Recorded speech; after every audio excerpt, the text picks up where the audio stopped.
Bonjour à tous. Aujourd'hui, nous parlerons du Pinel, un dispositif aux nombreux avantages. Pour nous éclairer sur le sujet, je reçois de nouveau Jean-Philippe Grimat, directeur commercial national chez Nexity.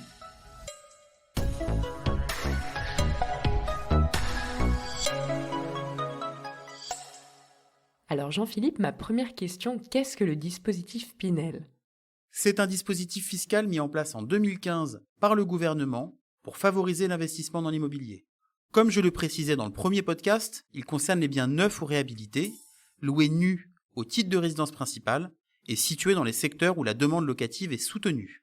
Le Pinel connaît un réel engouement depuis sa création, car il permet aux investisseurs à la fois de réduire leurs impôts et de se constituer un patrimoine immobilier tout en préparant leur retraite. Et alors, quelle est la durée de vie du dispositif Pinel ? La loi Pinel vous permet de réduire vos impôts sur une durée maximale de 12 ans. Vous pouvez vous engager soit pour 6 ans, 9 ans ou 12 ans selon votre choix. Il faut savoir que le pourcentage de défiscalisation est directement lié à la durée de votre engagement de location.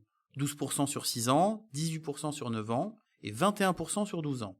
Ces conditions sont maintenues pour tous les actes notariés signés en 2022, mais sachez qu'elles sont amenées à évoluer dès l'an prochain.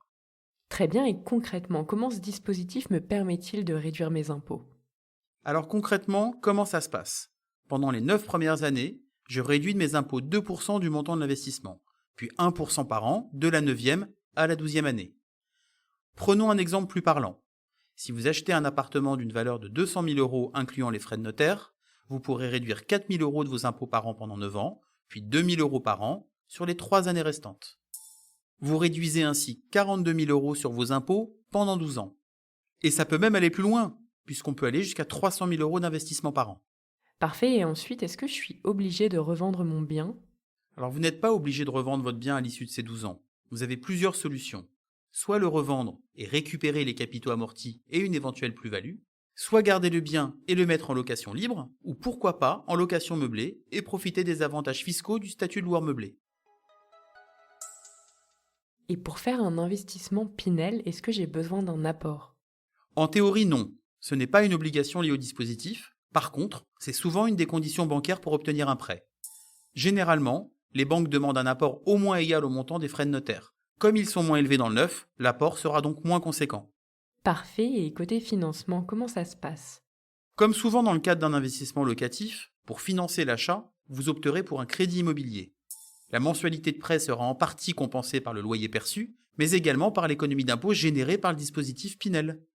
La différence sera donc complétée par une participation modérée de votre part et qui doit correspondre à l'épargne que vous avez choisi d'investir chaque mois. Très bien, et quant à mes revenus locatifs, est-ce qu'ils sont imposés dans le cadre du Pinel ? Oui, les revenus locatifs générés par le Pinel sont imposables.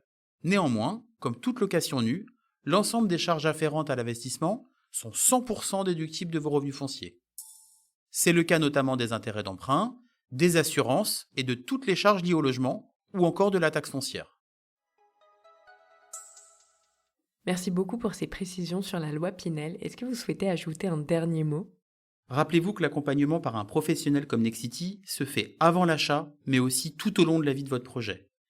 Nous pouvons vous accompagner dans la gestion locative de votre bien et ainsi vous garantir un investissement en toute sérénité. Merci beaucoup Jean-Philippe d'avoir répondu à nos questions. Si vous avez aimé cet épisode, n'hésitez surtout pas à le partager autour de vous. C'était l'immobilier décrypté par Se Loger.